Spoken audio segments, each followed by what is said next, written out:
Assalamualaikum warahmatullahi wabarakatuh. Selamat pagi teman hati semuanya. Apa kabarnya nih? Semoga sapaan saya ini menyapa teman hati semuanya dalam keadaan sehat walafiat dan tentu saja dalam lindungan Allah Subhanahu wa taala.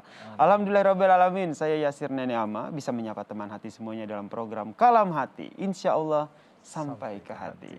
Pagi hari ini saya tidak sendiri. Saya ditemani oleh Dr. Agus Ramadi. Assalamualaikum warahmatullahi wabarakatuh. Waalaikumsalam warahmatullahi wabarakatuh. Sehat ya, Dok, ya? Alhamdulillah. Alhamdulillah. Sudah siap membagikan ilmu dan juga tausiahnya pada teman hati semua ya di pagi hari ini ya, Dok, ya. Insyaallah, insyaallah. Teman hati yang dirahmati Allah Subhanahu wa taala, topik tausiah kita pada pagi hari ini adalah pola makan sehat Rasulullah Shallallahu alaihi wasallam.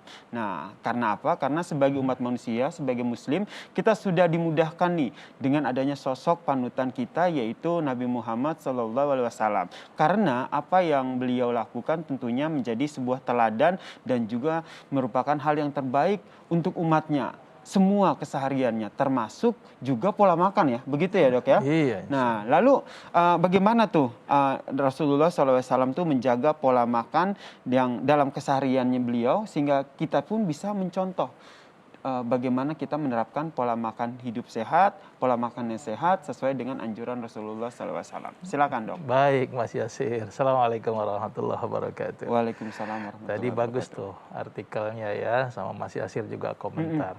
Ya, laqad kana fi Rasulillahi uswatun hasanah. Bahwa Rasulullah itu contoh terbaik.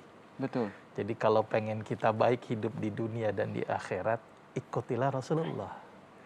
Sama halnya dengan kesehatan. Kalau pengen kita hidupnya pengen sehat, ikuti Rasulullah. Karena Rasulullah memang makhluk yang luar biasa sehat. Ya, manusia yang luar biasa sehat. Termasuk pola makannya. Ini menarik ini sebenarnya.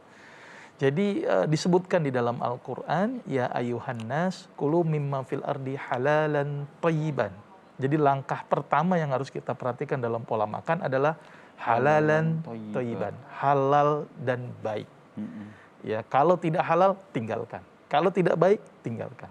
Jadi jangan yang halal saja tapi tidak baik, itu juga bermasalah. Atau yang baik saja tetapi tidak halal. Memang ada, Dok, yang halal tetapi tidak baik, ada. Rumput itu halal tetapi tidak baik, gitu ya. Baik untuk untuk kambing. Kambing, betul. Ya, atau sebaliknya, ada nggak yang baik tetapi tidak halal? Ada. Misalnya kita makan daging yang tidak disembelih dengan nama Allah. Dia baik tetapi tidak halal. Nah, aspek ini harus kita perhatikan. Jadi kalau kita mau makan, lihat dulu, baik nggak, halal nggak, gitu. Baik di sini berarti boleh jadi pada sebagian orang, ya, ini tidak baik, tapi sebagian orang bisa baik. Contoh pada orang diabetes. Hati-hati itu konsumsi gula berlebihan. Pada orang-orang yang hipertensi, hati-hati itu konsumsi garam yang berlebihan. Maka itu dalam ayat yang lain Allah berfirman, wa kulu wasrobu wala tusrifu. Makan dan minum tetapi jangan berlebihan. Nah, jadi konsep pola makan Rasulullah itu begitu tuh. Makan yang halal, makan yang baik tetapi tidak berlebihan. Bahkan dalam satu hadis Rasul bilang itu bahwa makan itu cukup menegakkan tulang punggung. Cukup.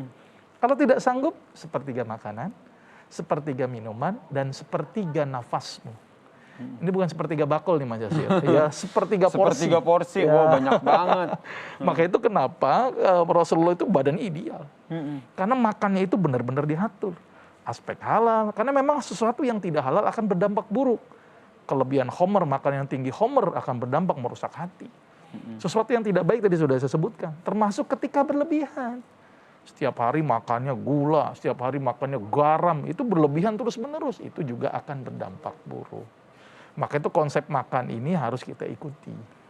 Ya, bahkan Rasulullah punya kebiasaan makan ini yang paling sederhana. Ya, Rasul makan itu pakai tangan. Ya, kemudian 3 jari lagi, Mas. 3 jari itu. Kenapa harus 3 jari, Dok? Kenapa nggak 5 jari gitu kan? Iya. Ternyata kalau 3 jari itu porsinya itu tidak terlalu banyak. Sedangkan tubuh ini menghasilkan enzim. Nah, enzimnya terbatas, Mas Yasir. Jumlah yang tidak terlalu banyak, enzimnya terbatas, sempurna itu pencernaannya. Ya, proses enzimatisnya menjadi lebih bagus. Coba kalau 5 jari ini masukin semua. Enzimnya terbatas, makanannya banyak.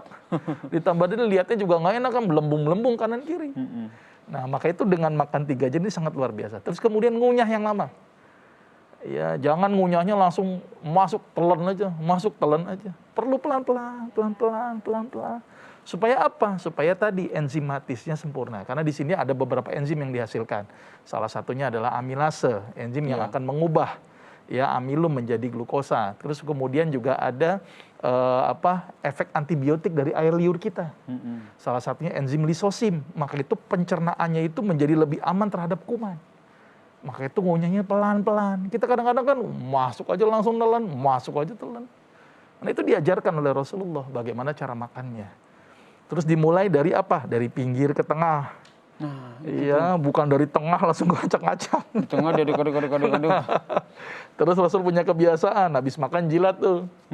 Gitu ya, ditarik gitu ya, dibersihkan. Asal jangan habis jilat, salaman aja kan begitu kan. Betul. Itu ternyata akan merangsang pengeluaran air liur dalam jumlah yang cukup. Nah, ini kebiasaan-kebiasaan Rasulullah. Ternyata hal ini bikin sehat semuanya loh. Jadi kalau kita perhatikan pola makan yang diajarkan Rasulullah itu berdampak dari sisi kesehatan. Ditambah lagi Rasul makan tidak boleh sambil berdiri, ya harus sambil duduk. Kemudian dilarang meniup makanan dan minuman yang panas, itu dilarang sekali itu. Terus kemudian makan juga sebaiknya jangan habis makan kemudian tidur. Nah, ini nanti saya akan kaji lebih detail lagi. Apa kok harus begini? Ternyata dari sisi kesehatan pun itu berdampak.